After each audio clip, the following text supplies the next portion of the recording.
MGB Telma, des actualités uniques, dynamiques et renversantes dans le journal TV. Rejoignez les universités membres de Get Compagnie Internationale, spécialisées en haute technologie et entrepreneuriat. Université Immédiat, USTIO et Aelina Nissan vous présentent.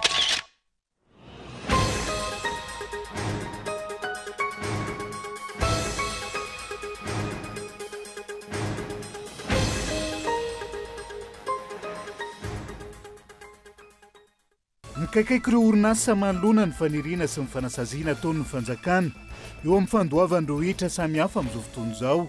Ny hetra terena tsy maintsy aloha saingy tsy misy ny tamberina ndraikitra orian'izay. Amin'ny fanjakana ny fototry ny olana famatsiana herinaratra ankehitriny fa tsy ny jiramary ery ihany ireo mpamakafaka fiaina amin'ny pirenena. Manohitra an'ireo endriketsy fanarahan-dalàna fanaony mandritra ny fifidianana ny antoko ny fanjakana. Isan'ny endrika isehoany izay ny fanangonana kara-panondro pirenena eny anivon'ny fokotany maro amin'izao fotoana izao. Nandray ny andraikiny amin'ny mahafiloha vaovao ny akademia malagasy azy ny profesora Irene Rabenoro Androany tanjona zoviana napetra ny ampiroboroboana ny sehatry ny fikarohana sy ny siansa malagasy. Anivelany nosokafana tamin'ny fomba ofisialy tao Paris Androany amin'ny feonambe iraisam-pirenena anohanana ny Liban. Firenena misy safidipolo no nasaina nandritra izany ny antsiprian'ireo.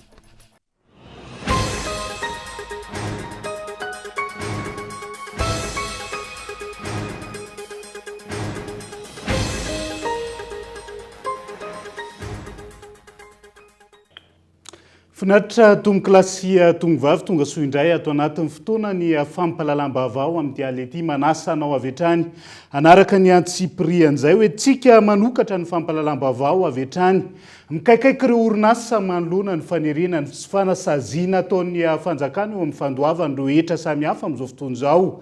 Ny hetra terena tsy maintsy aloha ary raha tamberina ndraikitra no andrasana orian'izay fa mitehana amin'ny endry mivantana no nitranga raha tsy ilaza fa tsy ny fahatapahany herinaratra sy ny faratsin-dalana amin'izao fotoana izao. Ny toe-javamisy ankehitriny izay ahina ampitombo ny orinasa iroso bebe kokoa any amin'ny sehatra tsy manara-drafitra na ny sehatra tsy miankina hoy ny mpahay-toe-karena nanaovana fanadihadiana tamin'ity androan'ity honina saina. Fitimy famaly no tokony hipetraka eo amin'ny hetra alohan'ireo orinasa sy ny tamberina izany avy amin'ny fanjakana. Tsy izay nefa no zava-misy eto amintsika, andaniny, terena ny orinasa andoha ary arangaranga ny sazy rahatara na ihany koa hitadiavana ny fomba rehetra ampitangana ny vola aloha amin'ny fanjakana. Ankilan'ny fanjakana vao maika aza mamotika amin'ny fomba mivantana sy ankolaka ireo orinasa miezaka ny manara-dalàna raha tsy aka afa-tsy ny vanim-potoana ny Covid-19 no mankaty. Marina hoe anisan'ny fidiram-bola ny fanjakana ahafahana mampiodina ny machine administrative ny impôt. Ny haitsika nefa zao zava-misy tato anatin'ny ataoko hoe taoriana ireny Covid ireny kaikaiky ny orinasa amin'izao tsika miresaka zao nefa tena anatina pression fiscale eo koa ny redressement fiscal ny orinasa amin'izao fotoana izao. Ny tena olana eto Madagasikara aloha zany le fanerena atao nefa ny accompagnement ny fanomezana tantsorika n'ireo orinasa zany amin'izao fotoana izao tena mampikaikaiky. Eo moa ny olan'ity angovo ity eo ihany koa ny resaka tsy fisiny zay stabilité amin'izay resaka fiariana zay eto Madagasikara. Tsika ne natao rianan'ny Covid ary tsy nisy mihitsy zay fanalefahan-kevitra zay. Resaka natao hoe isy zay fanalefahana zay. Fandoavana angamba nisy teto Madagasikara hoe ny fanemorana kely ny fandoavana farany hoe fanenana eto Madagasikara vao mainka ary tena mitombo ary io anisan'ny tena mampikaikaiky ireo anatin'ny tontolon'ny fiariana amin'izao. Raha ny ao anatin'ny ara-dalàna amin'izao tena tsy mahazo amin'izay tombony izay amin'ny mampaha hoe ara-dalàna anazy dia ny azo heverina zany no atoato mety ho maro zany ireo orinasa izay angoron-damba, mety ho maro koa ireo orinasa izay mety hivadika lasise azo any amin'ny tsy ara-dalàna noho izao zava-misy zao. Ny manao ihany no terena, ny mandoha ihany no poretina ho hiatrany ny faneho-kevitra fa ireo malala olona na ihany koa ny any amin'ny sehatra tsy manara-dalàna sy tsy manara-drafitra toa tazany-potsiny. Fanaovana tombo sy ala izay sady tsy mandrisika ireo amin'ny sehatra ara-dalàna fa ihany koa misy fiantraikany ratsy amin'ny kitapom-bola mpanjakana. Ny tsara mariantsika fa ny hetra eo amin'ny lafiny toe-karena zany de tokony nisy tamberina ho ankaty amin'ny pandoise raha miresakytsika ny hoe ny impôt sur les revenus zay alohan'ny orinasa tokony misy tantsorika zany omen'ny fanjakana an'ireo orinasa ireo arinan'izay hoe fanomezany ireo orinasa ireo an'izay hetra alain'ny fanjakana zay nefa eto Madagasikara tsy misy fa ny ankilany ihany zany no terena fa ny andaniny tsy manao an'izay tsy misy zany lay resaka redevabilité eto Madagasikara tsy misy tamberina mihitsy zany le hetra ny azo antoka ary mahitsy ngamba tsika miteny fa tsy manam-bola ary tena tsisy vola zany ny fanjakana amin'izao fotoan'izao ary anisan'izay moa anisan'ny tena antony mahatonga an'zareo hoe anery an'ireo mpandohetra andony hetra nefa zay fanerena zay rehefa tena diniatsika tena fanerena zay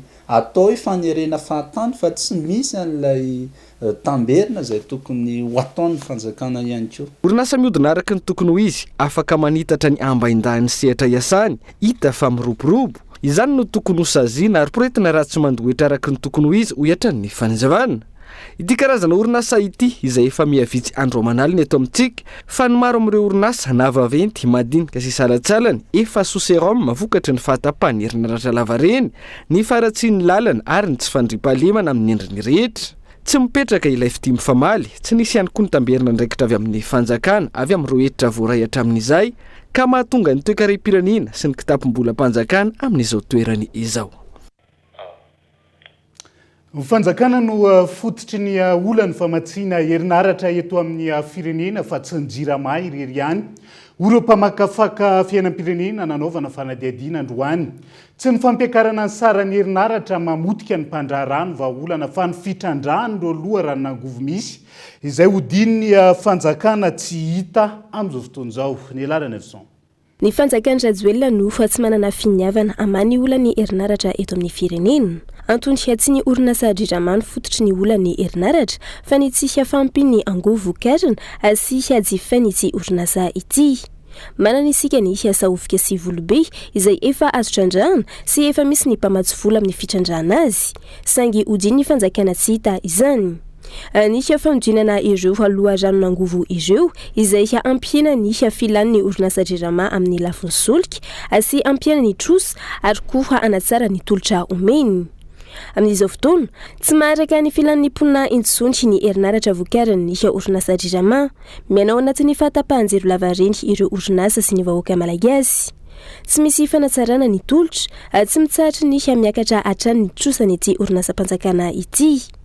Omaly nambara fa tsy mifanaraka intsonty amin'ny sarany ny famokarana sy ny fampiasana azy amin'izao fotoana izao ho ny rafitry ny sarany ny herinaratra avy amin'ny orinasa drirama ho an'ny indostria ka antony nandraisana ny fanapa-kevitra atao anatin'ny filan-kevitry ny minisitra amin'ny fanitsino ny sarany herinaratra ny drirama tarifa optima ahitana ny haute tension sy ny moyenne tension sokazy jifainy ireo fampisehatra amin'ny indostria. Tsy misy fampandrosoana azo everina eto amin'ny firenena raha mbola afarana any ivelany ny herinaratra izay ampiasaina raha ny fanazavana. Atelotsika araka ny fandarana nanaovan'ny Banque mondiale azy no manana tahirina angovo azo avy amin'ny rano fahatelotsika eran'ny Afrika. Ataoko hoe tsisy raha isy anjaton'io fananatsika angovo azo avozina avy amin'ny rano no ampiasaintsika eto Madagasikara. Volana be zany de zao aza misy manofotsika fa tsy misy Madagasikara mandroso zany raha mbola afarana avy any andafy ny angovo entina ampiasaintsika eto Madagasikara. Mila ampiasaina ny efa opelantanana tsy miroro mila jerena momba an'io satria io tsy miroro efa nanaovana fanandramana de tsy mandroseza ary efa nahita pambiazana dia io zany mila andinana andinana groupe électrogène bevata eran'ny Madagasikara satria angovo avy eto Madagasikara ihany dikan'izany ampiena ny saran'ny herinaratra zany ny fampiasantsika angovo avy eto toerana. Iankina ny zavatra maro ny lafiny herinaratra voalohany amin'izany ny fiarina ny manaraka azy ny fandriampahalemana isan'ireo sakana amin'ny fidirana ireo hampandraravahinika ampiasa vola eto Madagasikara ihany koa ny olan'ny orinasa Dirama, ny tolotra izay omeny izay miteraka fa tsy antoka ho an'ireo orinasa. Mipetraka araka izany ny fanontaniana hoe hopotehana tanteraka ve ny lafin'ny toe-karena eto amin'ny firenena raha tsy ny tolotra omeny ny orinasa Dirama ny sarany ampiakarina hatrany.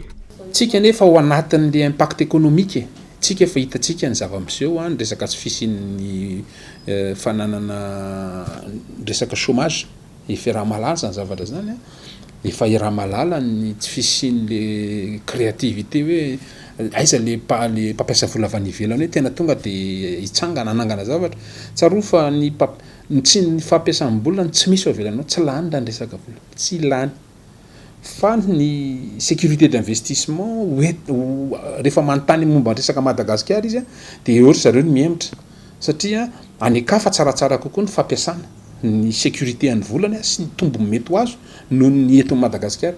Io ngena any ivelany aka maheno ny resaka jirosany io dia izy anao andeha investika andany investissement andany vola be aminao hoe andao antsika. Voalaza ombenombeny fa efa amekatsaka vahaolana amin'ny herinaratra eto amintsika ny mpitondra fanjakana. Voalaza matetika ihany koa aorian'ny fionana sy ny fivoriana miaraka amin'ireo mpamatsy vola sy mpiara-miombonantoka ireny fa ho afanganana ny famahana ny olan'ny herinaratra eto Madagasikara. Atretoka hatramin'izao anefa tsy hita izay fiovana, tsy hita izay vokatra azo ary tsy fantatra izay tena no afanganana.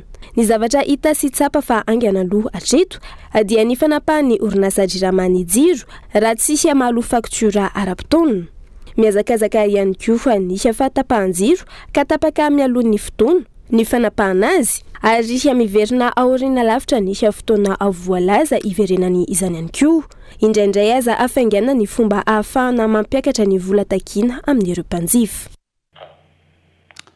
Ao anatin'izay tontolo ny famatsiana herinaratra izay hatrany mienatra any amin'ny 50 isanjato ny vokatra ireo mpandrara sasany manao famokarana miankina amin'ny herinaratra. Vokatry ny fahatapahan-jiro lavareny amin'izao fotoana izao, maro ireo nanapa-kevitra hiasa alina saingy ny olana ankehitriny na atoandro na alina tapaka hatrany ny herinaratra raha ny tranga eny anivo ny fokotany maro araka ny fanadihadiana nentin'ny mpanao gazety Kaeton Andriatsilavo.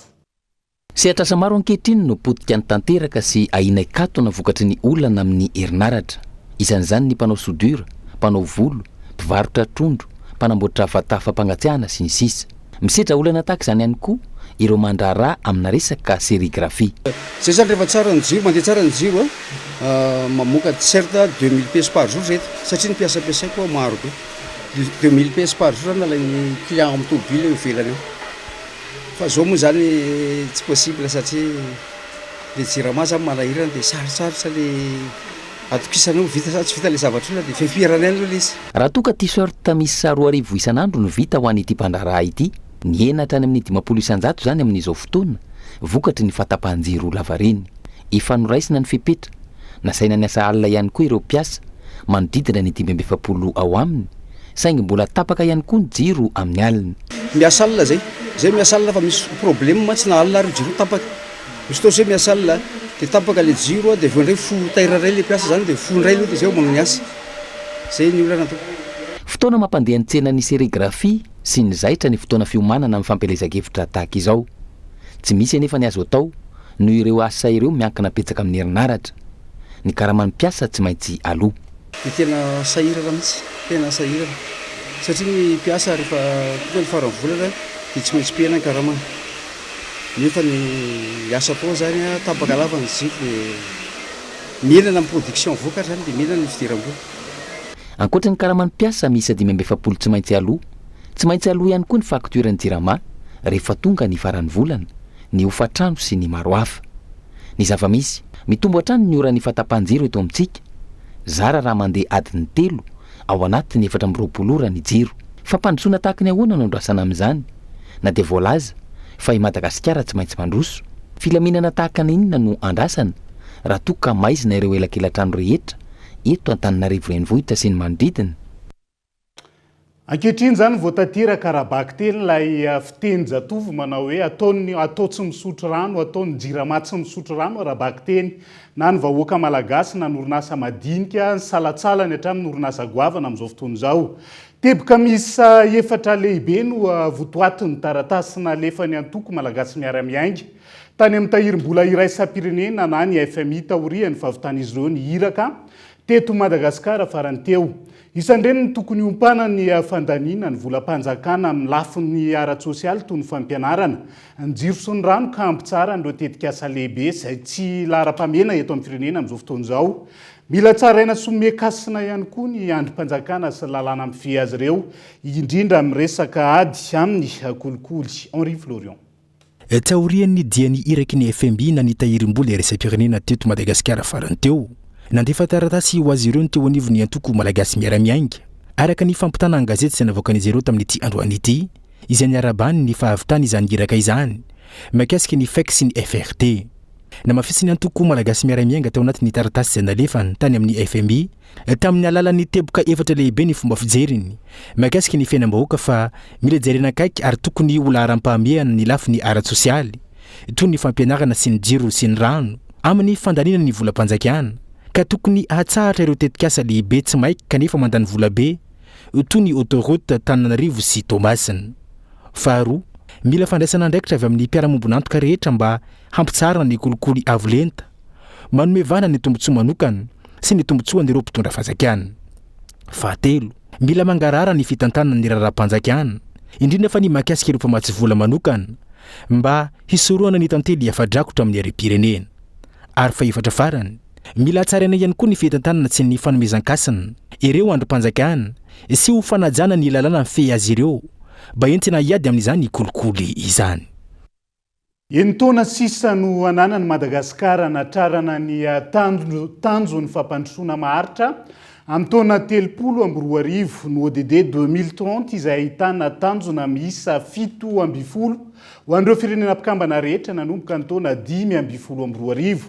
Na eo aza ny zava-misy amin'izao fotoana izao antenaina ny anatraran'i Madagasikara ireo tanjon'ireo hatramin'ny taona 2020 ho ny mpandrindra ankapobeny mpisolo toerana eo anivon'ny firenena mikambana eto Madagasikara nandritra ny fankalazana ny Journée des Nations Unies Tetsivato tamin'ity androany ity nokolona.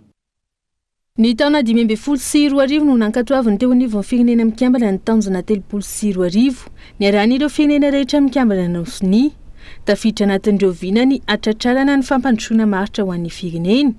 Tafiditra anatin'ireo tanjona ODD 2020 ny fentry ny fahasalamana, ny fanabeazana, ny sehatry ny angovo sy ny lafin'ny tontolo iainana, sehatra izay samy mbola mampametra-panontaniana eto amin'ny firenena izay manana enitaona sisa anatratrarana ireo tanjona 7.20 ireo. Maro ireo tatra anatin'ny fanatratrarana ity tanjona ity ho ny mpandrindra ankapobeny mpisolo toerana ny firenena mikambana eto Madagasikara ary antenaina ny fanatratrarana izany ho an'ny Madagasikara. Alors beaucoup de pays Maro ireo firenena mandray anjara amin'ny fanatratrarana ny tanjon'ny fampandrosoana maharitra. Fantatray fa maro ireo firenena izay ho tara amin'ny fanatratrarana izany. Tsy azo adonona fa ny valana aretina Covid-19 dia isan'ny antony nampihisatra ny fanatratrarana ireo tanjona, manana fanantenana ihany nefa izahay fa hatratra ny tanjon'i Madagasikara. Remplir une grande partie. Manamarika ny fa-770 taona nitsangana ny ONU tany États-Unis ny daty androany. Anton'ireo fankalazana samihafa nandritra ity Journée des Nations Unies ity no tontosaina Tetsivato ho an'ny teto Antananarivo. Tsy ahivina mandritra izany ny antipy sy ny firenena mikambana izay manamafy ny filaminana sy fahalemana manerana izao tontolo izao taorian'ny ady lehibe faharoa. Vetivety ny vaovao manodidina ny famatsin-drano fa hiazo ny fianaratsoa vetivetysika. Efa ny taonany maro no tsy nisitraka rano avy amin'ny jirama intsony ankamaroany ireo fokotany ao fianaratsoa amin'izao fotoana izao. Navelim-bolo ny nahita ireo fodrafitrasa natsangana hanatsarana ny famatsin-drano saingy hatreto njanona ho haingo tanàna fotsiny ihany mahakasika izay. Haingo rakotondriana koly fianaratsoa. Faritra maro eto fianaran-tsoa no hainoana fitarainana mahakasika ny tsy fisin-drano ity na efa napafantatra zany tompona ndraikitra amin'ny hoe ampony rano amatsinana ny fianaran-tsoa saingy mbola maro ireo fokotany no tsy misitraka izany any tokantranony. Ankoatran'ny fanterany ny fototra-fitrasa izay manampitrotraka ihany koa. Tsy vitsy araka izany ireo mandeha toerana lavitra mihitsy izay vao mahita rano mandeha amin'ny pompy ka hanika mitomby ihany koa ny fandaniana amin'ny fitaterana izany any tokantrano.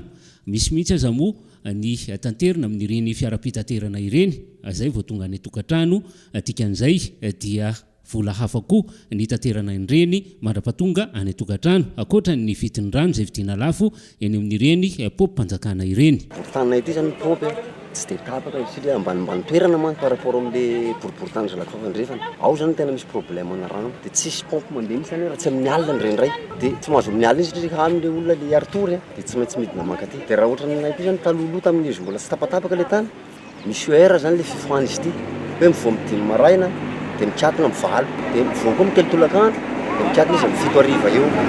Fa vidina le akifafa hoe tsy mandeha zany le rano zareo dia natao era continue zany ty zavatra ty satria presque zany le avy anakifafa daholo maka rano ito reo.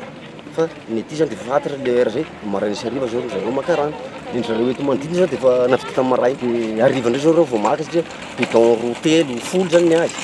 Fa ny akifafa zany presque olona karamaina zany reo maka rano reo amin'le olona any manarama. Dia manangona paritrano reo misy maka bidon telo amin'ny trano anankiray, misy maka efatra dia miangona zany feno ray kalesa be mitona feno 30 bidon. Io amin'izay midina maka ty maka rano ty zany hamatsiana azy lany akifafa any.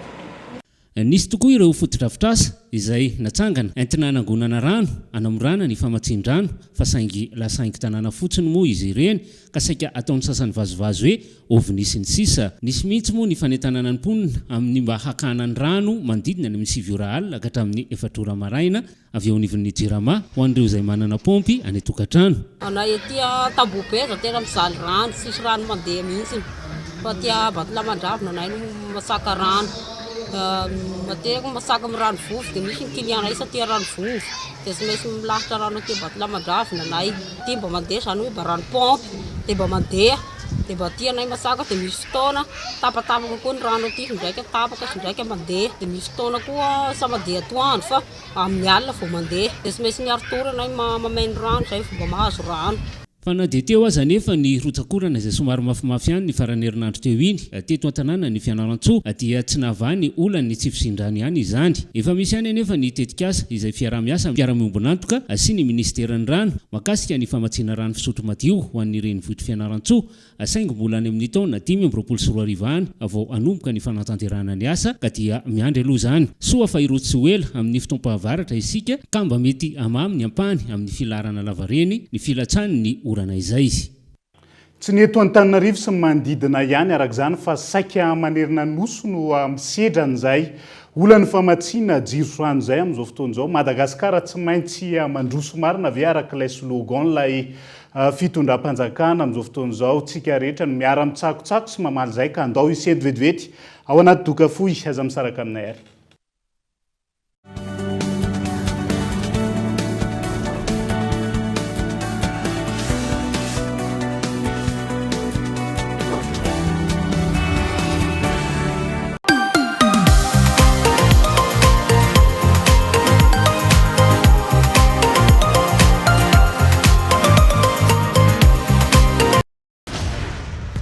C'est l'avenir de la guerre des drones. Je tais-toi.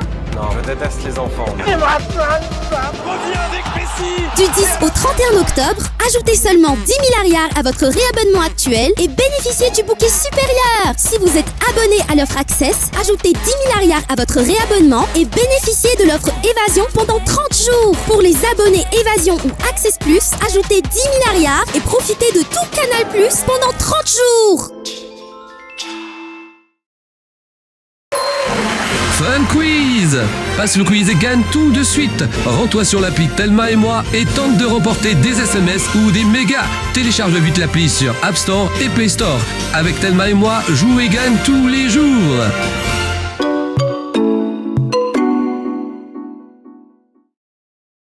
Rejoignez les universités membres de Get Compagnie Internationale, spécialisées en haute technologie et entrepreneuriat. Université Immédiat, USTIO et Aeline Nissan. Plusieurs filières au choix. Génie logiciel, développement web, applications mobiles, administration de bases de données, intelligence artificielle, robotique, cybersécurité, cinématographie, ingénierie du son, marketing digital, journalisme numérique, communication digitale, génie civil et énergie renouvelable, agrotourisme et hôtellerie. Rejoignez les universités immédiats, l'USTIO et l'AELINA Nissan, appelez le 034 31 777 37.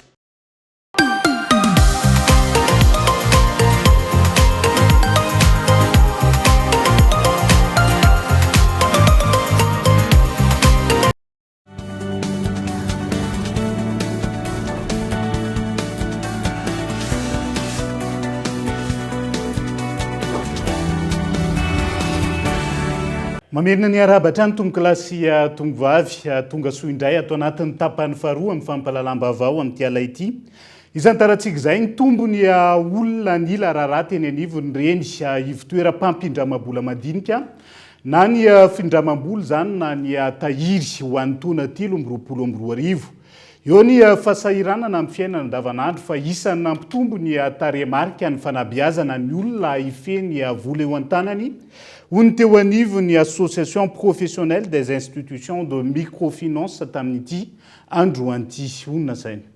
Mahery ny fitety sy rotapitrisa ny isan'ny olona nampiasa ny tolotrarabola avy amin'ireo ivotoerany mpampindram-bola madinika mivondrona ao anatin'ny Association professionnelle des institutions de Microfinance ho an'ny taona 2024. Izay nahitana fiakarana 500 oharina tamin'ny taona 2024 ary nahatratra 7.700 ny fitombon'ireo olona nindram-bola raha nitatitra avy amin'ny APMF hatrany. Misy ireo nindram-bola fa ireo nanao ny tahiry na ny épargne ihany koa nahitana fitombona 900 izay mitotaly 3.7 miliara ariary ho an'io taona 2024 io. Ahitana ireo sokajin'olona samihafa ireo manao ny tahiry raha ny fanazavana ary nampitombony ny fampianarana ny olona ahay ampiasa sy ifeny vola eo am-pelantanany. Tsika mety mieritreritra hoe le olona tena sahirana tsy mavita fa tena le olona sahirana mihitsy ary rehefa viona rehefa ampianarana dia mavita. Dia izay le izy hoe misy tsy voatery hoe le olona manam-bola foana fa rehefa ampianarinao le olona na kely ary ny ao ananany na milaza ry izy sahirana fa rehefa fantany aika le tahiry tena ilaina aika izao le fanaovana tahiry dia afaka bangoko izany hoe ny karazan'olona rehetra fa tsy voatery hoe ny olona izay tena manam-bola ihany. Tsisy teny izany hoe ianao ny fatrambarina ohatrany tsy izay no teneniny ampianarina ny ankizy fa miaraka mitantana amin'ny olona rehetra ao tokantrano mba tsy hisy ny fandanidaniam-poana raha fehezina le izy dia hoe ny fampianarana ny ao an-tokantrano ny lehibe ny ankizy an'izay le hoe ny mahasoa aloha izay vao mahafinaritra. Isan'ny anamarika ny fahazato taona ny andro iraisam-pirenena ho an'ny tahiry Madagasikara amin'ity taona ity ary etsika samihafa no anamarina izany hoy ny Association professionnelle des institutions de Microfinance. Manohitra ny endrika tsy fanarahan-dalàna mandritra ny fividianana ny antokony fanjakana amin'izao fanomanana ny fiatrehana ny fividianan'izao raha ny fanadiadiana natao tamin'ity androan'ity. Isan'ny mahazo indray eny anivony ireo fokontany ny fanangonana karapanondrom-pirenena izay nambarana izy ireo fa ny atombohan'ny endrika fangalaram-bato nandritra ny fividianana solombavam-bahoaka farany teo. Fitianokolona no mitaditra ny antsiprian'izay. Mitoy ny tsy fanaran-dalàna ataon'ny fanjakana amin'ny fiatrehana ny fividianana ben'ny tanàna hoy ny avy eo anivon'ny fanoherana. Hita eny anivon'ireo kaminina samihafa ny endrika fangalaram-bato izay efa natao tamin'ny fividianana solombavam-bahoaka. Isan'ireo mampitaraina ny fisian'ny fanangonana karapanondrom-pirenena anatin'ny tsy fanaran-dalàna. Ny zava-misy zany amin'izao fotoana izao dia ny fanangonana ny karapanondro sy ny karam-pividianana mijokojoko any amin'ny commune samihafa misy anay ireo. Fanangonana lisitra tsafenina efa azona information samihafa ny amin'ny hoe maherin'ny efajato ho an'ny sasany aza zany. Commune mitovy daholo zany ary saika tsy hoe commune mitovy fa tranga mitovy daholo amina commune samihafa fa misy ihany koa ny fikitikitihana ny mpikatrika ny seni mpikamba ny seni anivon'ny CED iainanay koa ngenge zany ao anatin'izao vanim-potoana zay melon'ny fividianana afaka ray volana mahery zao dia misy fanoloana ary fisafidianana tompona andraikitry ny seni ary fantatra tsara hoe iza le olona apetraka amin'izany. Inona daholo zany hatramin'ny fanokafana lisy mpifidianana de zay zany de mampitafatra ho any am'vahoaka mpifidy rehetra manerina Madagasikara mba tsy amin'ny kara-panondro ianareo am'le olona tonga any aminareo, tsy amin'ny kara-pifidianana ianareo. Ny kara-pifidianana tsy azo ampiasaina raha tsy amin'ny vanim-potoana fifidianana irery ihany. Manao antso avy manoloana zany ireo kandida ivelany antokony fanjakana amin'izao fotoana izao. Tranga tsy fanaran-dalàna izay fananairan'ireo mpisehatra samihafa hatrany amin'ireo antoko politika sy firaisamonim-pirenena nandritra ny fifidianana farany teo. Tsy aivina, maro ireo tsy fanaran-dalàna manome vana ireo kandida avy amin'ny antokony fanjakana hita nandritra ny fifidianana solombam-bahoaka farany teo, saingy nangina tsy nahinom-peo hatrany ireo tompon'andraikitra mahefa.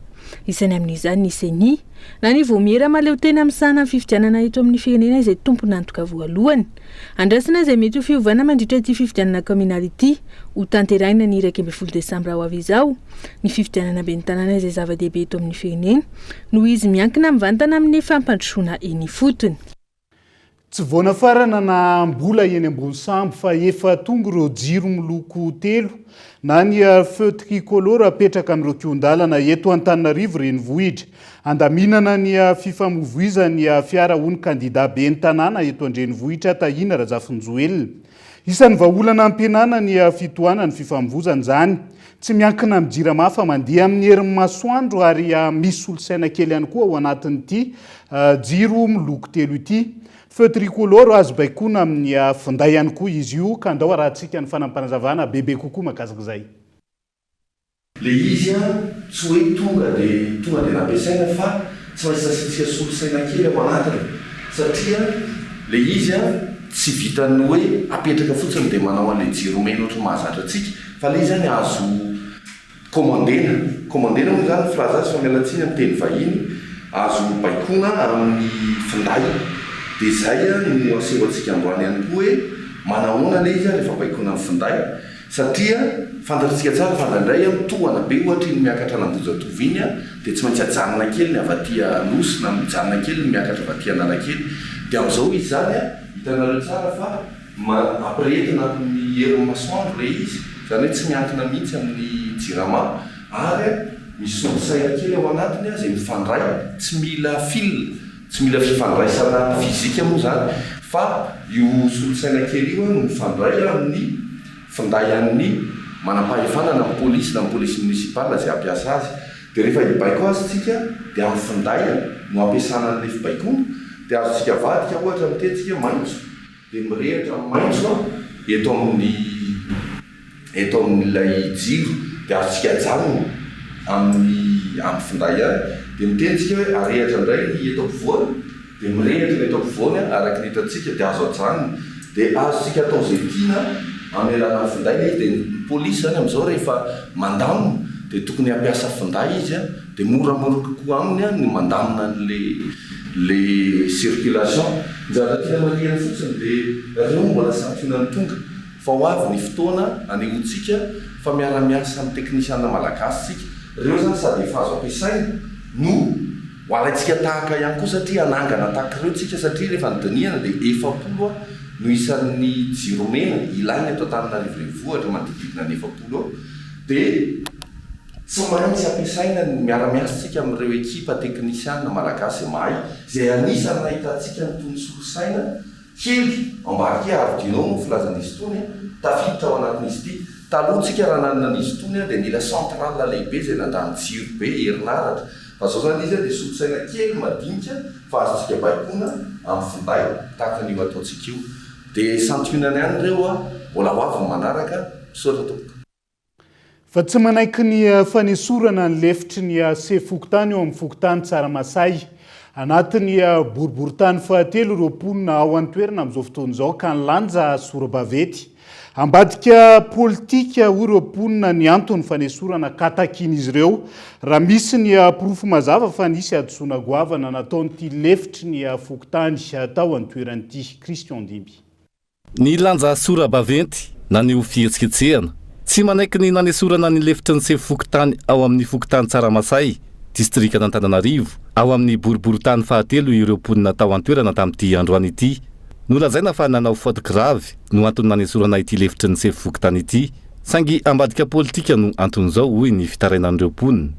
Raha iamandreny teto tanàna nitaizanana be an'ny ankizy rehetrarehetra teto na ny président fokotany iny ary nitezainy oatra ny zanany nohon'izay tsy mitovy ny hevitra fa tsy lany teto amin'ny fokotany Tsaramasay ireo fironana izay ironandry zareo amin'ny fokotany tao nanaovandry zareo ambadimbadika tao le vice présidente izay ray aman-dreny nitaiza teto tonga ao solony ao olona fantatray TMS nanoana n'ity le député tsy lany tsy nahazo vato firy tety amin'ny tanàna le hoe Igaby io nasesesika ry zareo solonany le président vice président fokotaninay ao ny dikan'izany misy zavatra tsy mazava konokonon'ny zareo eto amin'ny fokotaninay tsy mitombona hoe ireo mponina ny filazana fa nisy faute grave nataon'ity lefitry ny fokotany efa ho 70 taona ny tantana ity raha misy izany tokony isy ny profo mazava sy ny mangarahara lazainy fa nanao hoe faute grave iny renina iny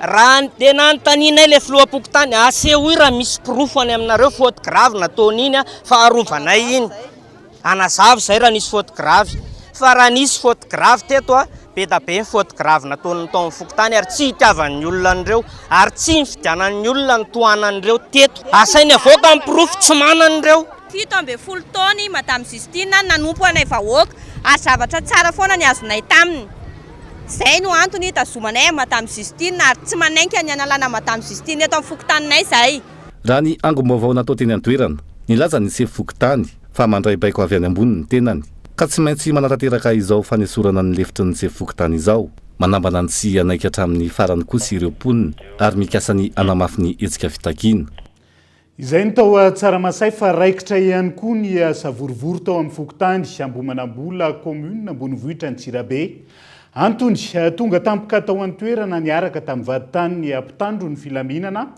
ireo olona milaza fa tompony tany sy manana ny taratasy ara-dalàna ihany koa anatin'izay tsy nanaiky ireo fianakaviana manodidina ny 30 tafo teo eo izay efa nanajarany tany antonany maro ary milaza ihany koa fa manana ny taratasy ara-dalàna ao anatin'izay andrindrina Randriamiarisokolo Antsirabe Nitrangana savorivory teto amin'ny fokotany Ambomanambola ato anatin'ny commune ambonivohitra Tsirabe ny alarobia 17 ny volana Octobre 2024 sy 20 lasa teo savorivory makasika ny resaka ady tany raha ny fanadihadiana natao tetỳ an-toerana dia milaza ireo mponina fa misy olona tady aka ny tanin'izy ireo izay miaraka amin'ny vaditany sy mpitandro filaminana tonga tetỳ an-toerana andrefin'ny tany raha ny fantatra dia fialaran-tany 1 hektara mahery izay ahitana fianakaviana manodidina ny 30 tafo no mipetraka amin'ity tany izay teraka savorivory eto amin'ny fokotany Ambomanambola ity ary ireo fianakaviana 30 tafo dia efa nanajary antaonany maro ary milaza fa manana taratasy mazava raha ny fanazavana firy tao maty rao vahoaka reo mipetraka teto tsy nisy raorao tsy nisy nininina samy mikarakara ny taratasiny daholo rao vahoaka reo nefa ny ankehitriny misy olona anankiray zany hoe mpanambola io olona io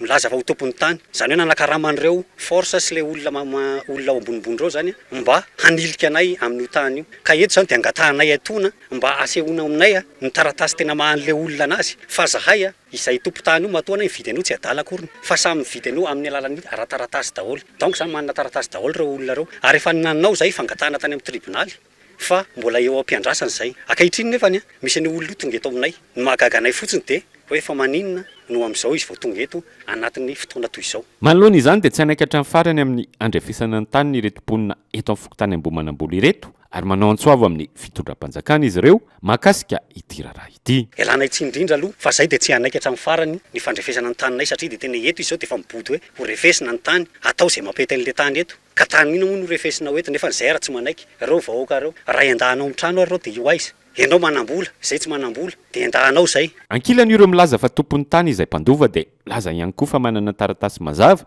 makasika ity tany miteraka savorivory eto amin'ny fokotany Ambomanambola ity raha ny fanadihadiana trany io titre borine ty tany resahany eto ty tany manatompo le tany fa tsy hoe tany mpanjakana anananay certificat de situation juridique ara-dalàna misy valo anay ihany mandova an'io ary zany tsy hoe sahatra vomifirenina tato anatin'ny taona vitsivitsy fa efa ela le tany nisy ady dia tao anelan'elan'izay no nanararotany reto olona reto zany tsy fantatra hoe ahoana fomba nazahoany an'le tany nanaovana an'ireo nanorenana tran'ireo fa raha fahitako azy zany le olona dia olona manorinorina fahatany foana ny taratasiny tsy fantatra hoe ahoana fa ny fomba nazahoany azy tsy fantatra hoe ahoana na ahoana fa io dia misoratra aminay io zay manana taratasy momba zany zay fa tsy teniteny foana eto amin'ny micro eto na eto aminareo eto araka izany dia samy tsy anaiky ny andaniny sy ankilany raha ny savorivory nisy tetỳ an-toerana ary samy milaza fa samy manana taratasy ara-dalàna avokoa mahakasika ity tany ity petraka amin'ny fanontaniana aiza no mety ho leso ka manoloana ny savorivory resaka tany tahaka izao ary tsy ny eto fokontany ambomanambola ihany fa saika rehefa resaka tany eto Madagasikara dia misy olana tahaka izao avokoa. Nandray ny andraikiny amin'ny filoha vaovao ny Akademia Malagasy azy ny profesora Irène Rabenoro androany. Tanjona sy vinana petrany amin'izao taom-piasana vaovao zao ny ampiroboroboana trany ny sehatry ny fikarohana sy ny siansa malagasy izay antopijoroany Akademia Malagasy ihany koa. Christian Dimby. Mila manampahaizana ny firenena ary mila fantarana ihany koa ny mombamomba ny Madagasikara sy ny tantarany ahafahana mitady vahaolana entina manarana ny firenena ho ny filoha vaovao ny Akademia Malagasy izay nandray ny andraikiny tamin'ity taom-piasana vaovao ity. Ny Akademia Malagasy izay sehatra hifampizarana voka-pikarohana na amin'ny lafiny ara-tsiansa na ara-literatiora. Ny Akademia Malagasy moa zany efa 20 taona izy zao dia araka ny voalazako teo izy aloha dia velona foana izy ninona mitranga eto amin'ny firenena soa ihany fa misy olona foana mba mieritreritra hoe ilaina ny miady hevitra, ilaina ny manao fikarohana sy zavatra ohatran'izany fa dia ny antenaina zany dia mba hitanora kokoa satria efa tena somary lazo-dazo ny daholo izay mianakavy mba ho tanora kokoa ny mpiambana ato heverina fa mila manam-pahaizana ny firenena, mila fatarina bebe kokoa mba ny Madagasikara sy ny Malagasy mba halalana hoe ahoana tsara ny itondrana n'ity firenena ity. Kitro ifaran'ny fampandroana ny firenena ny seha-pikarohana eto Madagasikara ka ilaina ny mampiroborobo izany ho hatrany ny fanazavana. Tsy ny Akademia tsy manana andraikitra manokana, ny Akademia inge sehatra aneho-kevitry, sehatra anehoana voka-pikarohana fa tsy izy akory ny manjidy hoe ohatrohatran'izao na ohatrohatran'izao fa izy kosa aloha milaza hoe zao ny atao hoe fikarohana, zao ny atao hoe asa siantifika fa araka ny lazaiko teo tsy voatery dia tena le hoe siantifika manaraka ny fepetra fa mety olon-tsotra fa mba manao fikarohana izy mahita zavatra izy izay tsy hitan'ny olon-kafa, ny olona manam-pahaizana zay zany le hoe fanomezana toerana ny olona tsy voatery ho be diplôme zay. Totosa andro antena Tsimbazaza ny fifamindram-pitantanana teo amin'ny filohan'ny Akademia Malagasy teo aloha ny profesora Radjoson François sy ny filoha vaovao profesora Rabenoro Irène fifamindram-pitantanana izay notron'ireo akademisiana manamboninahitra sy ireo olom-panjakana isanjokajiny. Dia izay ihany koa no manakatona ny fampalalam-baovao amin'ity alety ankasitrahany ianao nanaraka izany hatramin'ny farany mandrapitafa ho amin'ny raha mpitsondray ary tombo kilasy tombo vahaveloma tompoko.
Rejoignez les universités membres de Get Compagnie Internationale, spécialisées en haute technologie et entrepreneuriat.